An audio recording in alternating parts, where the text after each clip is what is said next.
One welcome back to my channel B U study point. आज हम देख रहे हैं बी सेकेंड सेमेस्टर की फिजिकल एजुकेशन की यूनिट 5 का पार्ट 2, जिसमें आज हम रोल ऑफ कोच और मैनेजर के बारे में पढ़ेंगे। तो चलिए स्टार्ट करते हैं। In supervision the role of manager is crucial to ensure that task are completed effectively and efficiently.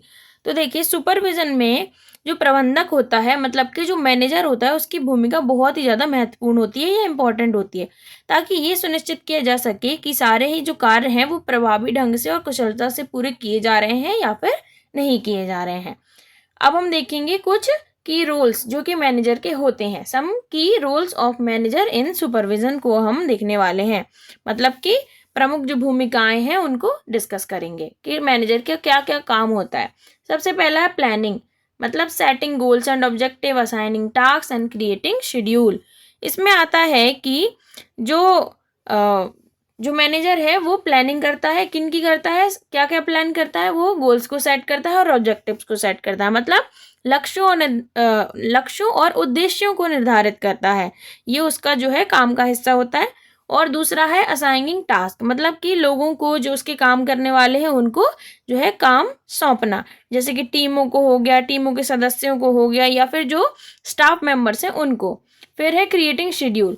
Creating schedule में क्या आता है कि कार्य को करने के लिए एक जो है समय सीमा जो है निर्धारित करना इसके अंतर्गत आता है। मतलब इसके अंदर जो है समय सीमा को निर्धारित किया जाता है कि एक मैनेजर जो है वो एक फिक्स टाइम डिसाइड कर देगा कि भाई इतने समय में आपको ये काम जो है पूरा करना है, तो जो काम है वो इफेक्टिवली होगा और बहुत ही ज़्यादा अच्छे ढंग से होगा, प्रभावी ढंग से भी होगा। अदरवाइज काम की सीमा नहीं होगी, कोई टाइम लिमिट नहीं होगी, तो काम ढंग से नहीं होगा। चलिए हम नेक्स्ट देखते हैं।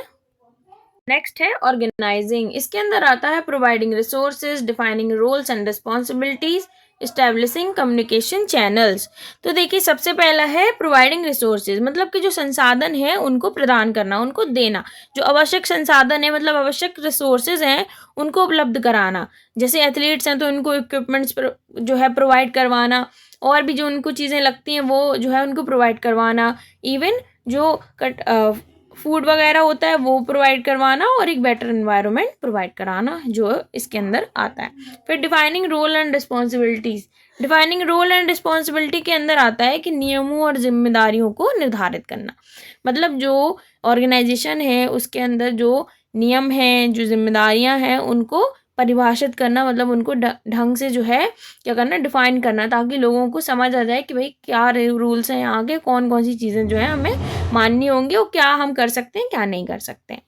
देन लास्ट है इसका इस्टेब्लिशिंग कम्युनिकेशन चैनल, मतलब कि जो संचार होता है, संचार मतलब कम्युनिकेशन की चैनल्स को स्थापित करना, जो कि क्या करेंगे, ऑर्गेनाइजेशन के इंटरनल और एक्सटर्नल जो चीज़ें वहाँ पर हो रही हैं उनको दिखाएंगे कि क्या हो रहा है, कैसे हो रहा है और क्या चीज़ें हो रही हैं, कोई चीज़ ढंग से हो रही है कि नहीं हो रही है, कहीं कोई गलती तो नहीं हो रही। उन सब चीज़ों को, इन सब चीज़ें क्या आती हैं, ऑर्गेनाइजिंग के अंदर आती हैं। देन नेक्स्ट है डायरेक्टिंग। डायरेक्टिंग के अंदर क्या है, directing providing guidance, monitoring progress, addressing issues. इसमें क्या है कि फर्स्ट है कि प्रोवाइडिंग गाइडेंस, मतलब कि मार्गदर्शन प्रदान करना। जो वहाँ पे कर्मचारी काम कर रहे हैं, मतलब जो स्टाफ मेंबर्स काम कर रहे हैं, उनके कार्यों को क्या करना, एक मार्गदर्शन देना, उनको काम करने के लिए निर्देशन देना, उन्हें गाइडेंस प्रोवाइड करना। तो ये डायरेक्टिंग के अंदर आता है मैनेजर के काम के अंदर, रोल में। फिर है मॉनिटरिंग प्रोग्रेस, मतलब कि जो प्रगति हो रही है, जो प्रोग्रेस हो रही है उसकी निगरानी करना, उसको ओवरसी करना, मतलब कार्यों की जो प्रगति है उनकी निगरानी करना, और आवश्यक अगर कहीं पे ज़रूरत है कि चेंजमेंट करना पड़े, अगर किसी जगह पे ज़रूरत है चेंजमेंट करने की, तो वहाँ पे वो भी करवाना। फिर नेक्स्ट है एड्रेसिंग इश्यूज़, और क्या है, समस्याओं का जो है समाधान करना, मतलब अगर कोई समस्या हो रही है तो मैनेजर की रिस्पॉन्सिबिलिटी होगी कि उन चीज़ों का समाधान वो करेगा, मतलब उत्पन्न होने वाली जितनी समस्याएं हैं उनका समाधान करना जो है उसके काम के अंतर्गत आता है। फिर नेक्स्ट है कंट्रोलिंग। कंट्रोलिंग में क्या क्या है, evaluating performance, identifying area for improvement, taking corrective actions. फिर इसमें क्या होता है, सबसे पहला है एवल्यूटिंग परफॉर्मेंस। एवल्यूटिंग परफॉर्मेंस के अंदर क्या क्या आता है कि देखिए, एवल्यूटिंग परफॉर्मेंस में है कि प्रदर्शन और मूल्यांकन करना, मतलब कि जो जितनी चीज़ें हो रही हैं, जितने कार्य हो रहे हैं उनका मूल्यांकन करना कि क्या चीज़ें सही हैं, क्या चीज़ें गलत हैं। अगर कहीं कोई गलती हो रही है तो उसको तुरंत जो है ओवरकम करना, उन चीज़ों को ख़त्म करना, परेशानी हो किसी में तो ख़त्म करना, उन सभी चीज़ों को मैनेज करना एक मैनेजर की जिम्मेदारी होती है, स्पोर्ट्स मैनेजर की। सेकंड है आइडेंटिफाइंग एरिया ऑफ इम्प्रूवमेंट, मतलब सुधार के लिए जो क्षेत्र हैं उनको पहचान करना। जैसा कि मैंने आपको बताया कि कहीं पे अगर कोई कमी आ रही है तो उनको पूरा करना, तो वो यही होता है कि identifying the area of improvement, मतलब कि जहाँ पे सुधार की ज़रूरत है वहाँ पर सुधार करना और उन्हें पहचानना और उनको जो है ख़त्म करना, जो प्रॉब्लम्स है उनको ख़त्म करना, इम्प्रूवमेंट को बढ़ाना। देन लास्ट है टेकिंग करेक्टिव एक्शंस, और सही जो है कार्रवाई करना। कहीं कोई जैसे अगर कंप्लेन हो रही है तो उसको सही ढंग से इंश्योर करना कि भाई सही चीज़ें हो रही हैं कि नहीं हो रही हैं, कहीं कोई रूल तो नहीं तोड़ रहा है, मतलब कि कहीं भी सुधार है तो वहाँ पे सही तरीके से कार्रवाई की जाए, और अगर कहीं ज़रूरत है तो उन सभी चीज़ों को नेतृत्व भी किया जाए। ये चीज़ें इसके अंदर आती हैं। देन एडिशनल रोल्स दिए गए हैं। Additional roles motivating and empowering, providing feedback and coaching, last है fostering a positive work environment. तो इसमें क्या आता है, सबसे पहला है मॉनिटरिंग एंड एम्पावरिंग, मतलब कि प्रेरणा देना और जो स्टाफ मेंबर्स हैं उनको एम्पावर करना, मतलब कि जो वहाँ पे स्टाफ मेंबर्स काम कर रहे हैं उनको प्रेरित करना, मोटिवेट करना कि अपना काम वो कैसे प्रभावी ढंग से बहुत अच्छे से कैसे कर सकते हैं, और उनको एम्पावर करना, मतलब उनकी क्या कर सकते हैं कि उनको हम मोटिवेट करेंगे तो वो अपना काम और अच्छे से करेंगे। तो यही बात यहाँ पर कही गई है। प्रोवाइडिंग फीडबैक एंड कोचिंग, मतलब कि जो कोचिंग है वो देना, मतलब कि प्रोवाइड करवाना कैसे, कोचेस के द्वारा, और फीडबैक प्रोवाइड करना, अगर कहीं पर इम्प्रूवमेंट की ज़रूरत है तो उसके लिए फीडबैक देना।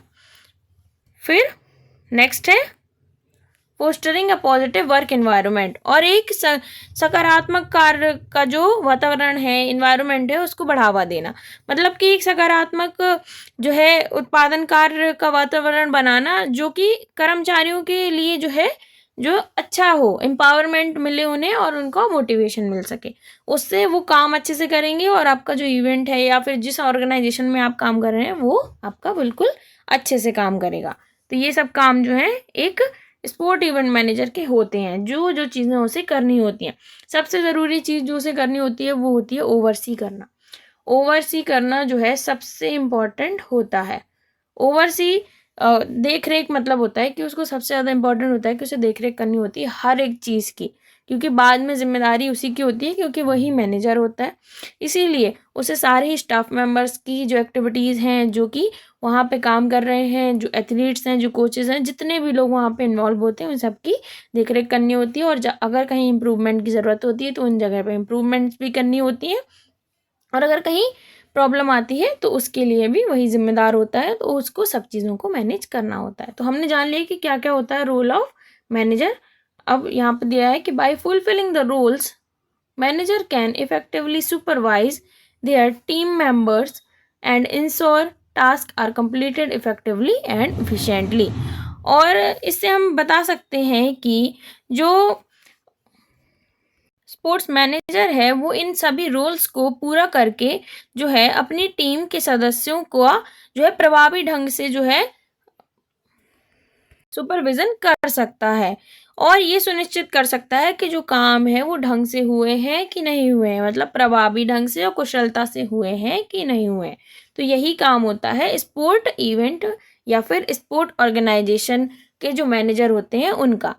तो वो क्या करते हैं, यहाँ पे हमने उसका जो है कंक्लूजन जान लिया है पूरा, कि वो क्या करते हैं कि वो देखते हैं कि उनकी ये भूमिका होती है कि वो अपने टीम के सदस्यों को जो देखते हैं कि वो प्रभावी ढंग से काम कर रहे हैं या नहीं कर रहे हैं, और उन्हें क्या करते हैं, ये सुपरवाइज करते हैं। रोल होता है मैनेजर का सबसे इम्पोर्टेंट कि सुपरवाइज करते हैं, उनका देख रेख करते हैं, उनकी नेतृत्व करते हैं कि भाई आपको ये काम ऐसे करना है, ऐसे करना है। तो उसी तरीके से जो है किसी भी इवेंट को, किसी भी ऑर्गेनाइजेशन की जो वर्क है, वर्क प्रोसेसेस हैं, उन्हें सक्सेसफुल बनाया जा सकता है एक स्पोर्ट इवेंट मैनेजर द्वारा।